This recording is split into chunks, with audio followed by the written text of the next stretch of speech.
Assalamualaikum warahmatullahi wabarakatuh. Kami akan mempresentasikan tentang gangguan neurologis, yaitu sering tiba-tiba tertawa seperti joker. Waspadai gangguan saraf ini. Yaitu kami beranggotakan Adisti Zaina Zulia dengan NIM 210110003, Fajri Israfi Mindra dengan NIM 21011121, dan Nabila Hafizah Putri dengan NIM 21011166.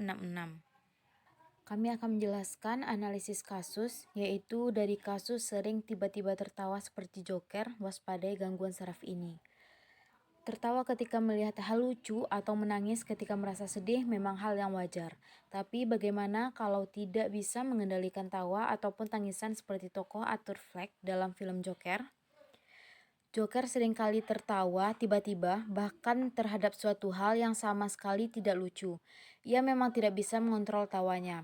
Respon ini bukan tanda suasana hati yang bahagia ataupun sedih, melainkan gangguan sistem saraf yang disebut dengan pseudobulbar effect atau PBA.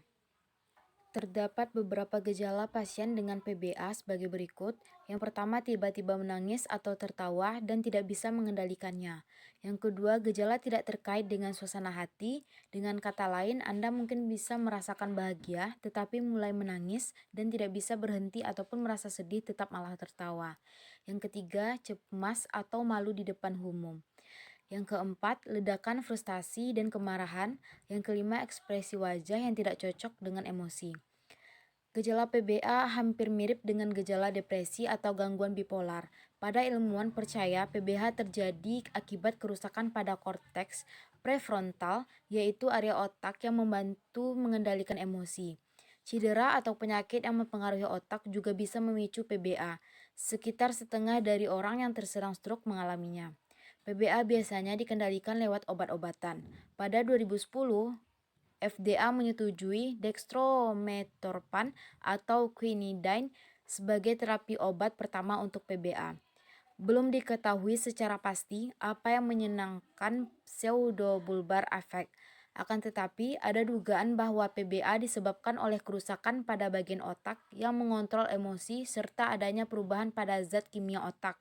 Hal ini karena penyakit PBA biasanya muncul pada orang-orang yang mengalami gangguan saraf. Orang-orang yang mengalami gangguan saraf yaitu sebagai berikut. Yang pertama, cedera kepala. Yang kedua, stroke, epilepsi, penyakit Parkinson, penyakit Alzheimer, tumor otak, multiple sclerosis, amyotropal lateral sclerosis.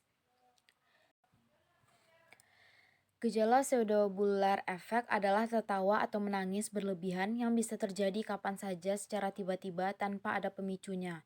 Tangis dan tawa penderita PBA memiliki karakteristik yang berbeda dengan gangguan mental lain, seperti depresi atau gangguan bipolar, yaitu yang pertama tertawa dan menangis secara tidak terkendali dan berlebihan berbeda dengan tawa dan tangis pada orang normal. Yang kedua, tawa dan tangis tidak dipengaruhi oleh suasana hati, sehingga penderita PBA dapat menangis atau tertawa meski tidak sedang merasa sedih atau lucu, juga dalam situasi yang menurut orang normal tidak sedih atau lucu. Selain tawa dan tangis yang berlebihan, penderita PBA juga seringkali merasa frustasi atau marah. Rasa frustasi atau marah tersebut bisa meledak-ledak, tetapi hanya berlangsung selama beberapa menit. Penderita BPA mengalami gangguan pola makan dan pola tidur.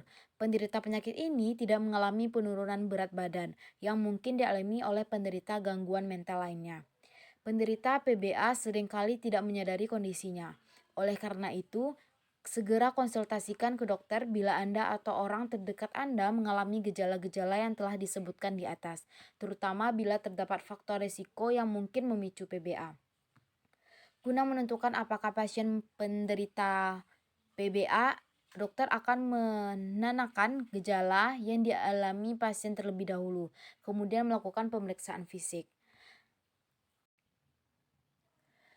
Mengingat gejala PBA dapat menyerupai gejala gangguan mental lain, maka penting bagi pasien untuk menjelaskan dengan detail mengenai gejala yang dialami, meliputi kapan dan berapa lama gejala berlangsung. Untuk mencari tahu adanya penyebab saraf lain yang menyertai kondisi ini, dokter akan melakukan beberapa pemeriksaan penunjang seperti pemindaian dengan MRT atau CT scan untuk melihat kemungkinan cedera otak atau stroke. Yaitu selanjutnya elektronsefalografi atau EEG untuk melihat apakah penderita mengalami epilepsi. Pengobatan PBA bertujuan untuk meredakan keparahan gejala dan mengurangi frekuensi kemunculan emosi yang meledak-ledak. Metode pengobatannya adalah dengan pemberian obat-obatan seperti antidepresan, dextromethorphan, atau quinidine. Untuk membantu pasien menjalani aktivitas sehari-hari dengan mandiri, dokter juga menyarankan terapi akupasi. Sekian analisis kasus dari kami. Assalamualaikum warahmatullahi wabarakatuh.